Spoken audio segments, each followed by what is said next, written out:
রবের কিতাবের উপরা তোদের চোখে মৌলবাদ হয়, তোরা সবাই সাক্ষী থাক। আমরা মৌলবাদী যদি নবীর আদর্শ অনুসারে জীবন যাপন করা তোদের চোখে জঙ্গিবাদ হয়, তোরা সবাই সাক্ষী থাক। আমরা জঙ্গি যদি সাহাবীদের আদর্শ অনুযায়ী জীবন ধারণ করা তোদের চোখে চরমপন্থা হয়, তোরা সাক্ষী থাক।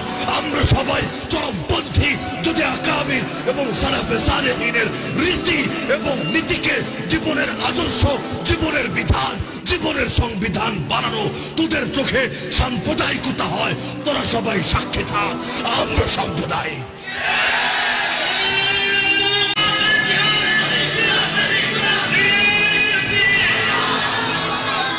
কে আমাদেরকে গালি দিল আর কে বলে দিল তা দেখার সময় আমাদের আছে? আমরা জীবনে একজনের সন্তুষ্টি চাই, আর তিনি কে? আর তিনি কে? সেই আল্লাহ যদি আমাদের উপর সন্তুষ্ট থাকেন, পৃথিবীর আর কারো সন্তুষ্টির দরকার নেই।